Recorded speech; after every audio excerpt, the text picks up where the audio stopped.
Okay, friends, we've officially entered into the letters of Paul as we traverse through the Second Testament. The first letter of Paul in the New Testament is this book called Romans, the book of Romans, and it may be the most popular letter that Paul wrote. People really seem to love this letter. This letter is believed to have been written around 57 CE and is one of Paul's later letters, possibly his last letter that he wrote. All of the letters Paul wrote himself, and a few of the letters written by a pseudonym of Paul were written before the Gospels. So very early on in this new Jesus movement, we have these documents that were written to the various churches, just shortly after these churches began. Paul, in the book of Romans, is writing to a group of Jewish and Gentile Christians who live in Rome, and there are some tensions with these two groups. In 49 CE, Roman Emperor Claudius, he wrote an edict that expelled all the Jews from the city because there were disputes over a man named Chrestus, Chrestus, which is believed to be a mispronunciation of Christus, meaning Christ. So all of the Jews, they had to leave Rome. In 57 CE, after that Roman Emperor Claudius had died, the edict was lifted. So all of these Jewish Christians and other Jews who were not Christians, they came back to the city. But for these Jewish Christians, the church had continued without them by the Gentile Christians for the previous 8 years. And all of the Jewish customs that were once part of this church, they were gone. So squabbles were happening about how to properly live as a Christian. Now, Paul's main aspiration in life is to spread the gospel and start new churches. He didn't start this church in Rome, so while helping this church mature and unify was one of the priorities of writing this letter, he's most interested in their financial assistance. Because Paul wants to head to Spain where there are no Christians and there are no churches, and he needs money from the Romans in order to do so. So keep this in mind through this series or through this sermon. Paul's objective is to bring newness into life. Paul's objective is to bring newness into life. Now, who likes roller coasters? Whether you do or you don't, I'm about to take you on a roller coaster ride because we're going everywhere today. So buckle up because this is going to be fun.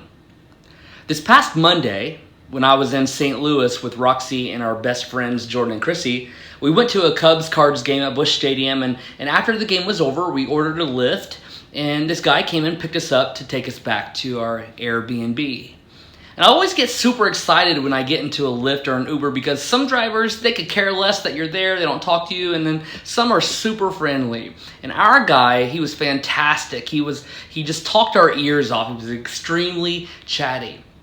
He started asking questions about our lives in the BC area, the before COVID days. And then he started repeatedly using a phrase over and over that got me thinking about the book of Romans and the sermon for this week. He kept saying he couldn't wait until life gets, quote, back to normal. Back to normal. I don't personally believe there will ever be such a thing as back to normal because that's simply not how the world works. The world doesn't move in reverse. We always move forward.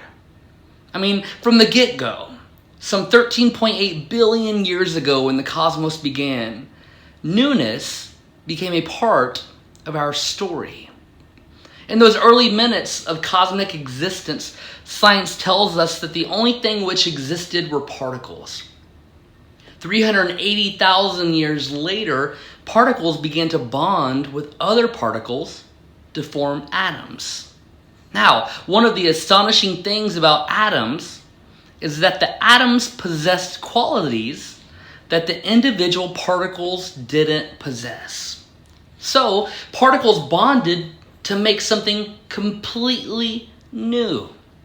Particles bonding to other particles doesn't simply create a pile of particles, but it creates something new. Atoms.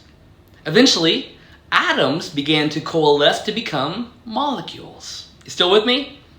Any fans of quantum physics here? Stick with me. This will all come together, I promise. Now fast forward incredibly fast to 3.8 billion years ago, approximately 750 million years after the Earth was formed, when these molecules came together to make something new, as they do, and the first cells appear on this beautiful planet we call home. Particles beget atoms. Atoms beget molecules. Molecules beget cells. And cells beget absolutely everything that exists. Like comes together with like to create something altogether unlikely, something altogether new. 13.7 billion years of making all things new. And just 200,000 years ago, something completely new emerges, something which possesses qualities not present in the past. Human beings come into existence. In the timeline of our universe, humans are so very new. We are a brand spanking new thing. Now, moving forward in history to about 10,000 years ago, when recorded history begins, we have artifacts that tell of one new thing after another new thing being imagined, envisioned, and created. For newness is baked into our DNA. Our ancestors believed there was a force in the cosmos that acted like a magnet, continuously attracting things to itself to create something new. And they called this force Ruach. I've introduced this word to you a couple times in the past. Ruach, wind, breath, spirit. The spirit continues to attract, compel, inspire, charm the intricate particles, atoms, molecules, cells, creatures of the cosmos together to create something new. In all of these 13.8 billion years of existence, the cosmos has not gone back to the way things were in the past. History may repeat itself, but the cosmos moves on into the newness of reality. We cannot go back because everything old becomes new again and again and again. Newness is an eternal quality of reality. Newness, if you will, is normal.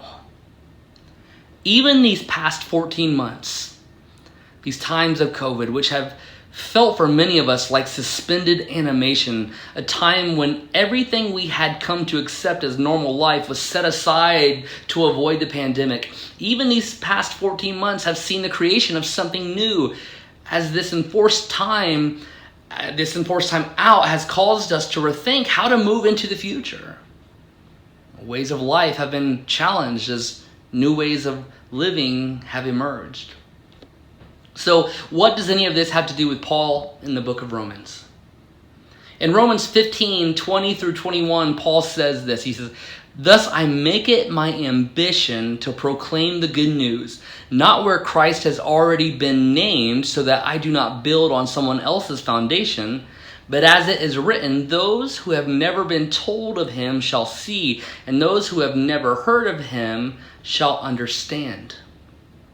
Remember, Paul's life objective and ambition is newness. New Christians, new churches, transformed lives, new ways to see the world that's countercultural, new ways to live your lives that's upside down and different than social standards, societal standards. And Paul believes all of this can happen through the power of the Ruach, the Spirit of God. Paul tells the Roman Christians that this spirit power, this force in life, although invisible, has been present with them throughout creation. Listen to how Paul described the nature of reality to this church. And this is found in Romans 8. And this is going to be the NRSV version. It says, "We know that the whole creation has been groaning in labor pains until now. And not only the creation, but we ourselves, We who have the first fruits of the Spirit groan inwardly while we wait for adoption, the redemption of our bodies. Now I'm going to read that same two verses, 22 and 23, but in the Message version. The Message version says this: all around us we observe a pregnant creation. The difficult times of pain throughout the world are simply birth pangs. But it's not only around us, it's within us. The Spirit of God is arousing us within. We're also feeling the birth pangs. These sterile and barren bodies of ours are yearning for full deliverance. That inward groaning as we await the birth of the new is an expression of our own future's birth pangs. Indian author Arundhati Roy says, another world is not only possible, she is on her way. On a quiet day, if I listen carefully, I can hear her breathing. Something new is about to be born. Let us dream dreams of life, not life like it was. This wouldn't be normal, for it goes against everything that the cosmos is, was, or ever will be. But let us dream dreams of life as it is emerging. New life, life beyond our fears, life beyond the limitations of our histories, a life measured in love. Love compels. Love inspires. Love attracts. The intricate particles, atoms, molecules, and cells, that's you and me, my friends. Love is calling us to create something new. So I ask, what is your ambition in life? What is it that you aspire to? Ambition has no age limit, as there is always time to create newness out of love. The world continues to evolve and progress with or without us. So how do we, as followers of Jesus, heed his command to love God and love neighbor in new ways? When we love others, we are acting as co-creators with the Creator, ushering a new reality into our present reality. So how will you individually use your gifts, your talents, your character, your passions, your possessions to normalize newness? Newness is normal. May your hearts, minds, and souls be filled with invigorating ideas on how to bring new creation into a world so desperately in need of love, a world that is yearning for something new to be born. And may your greatest gifts be used to meet the world's greatest needs. And may the love you give bring new life to those all around you. Amen.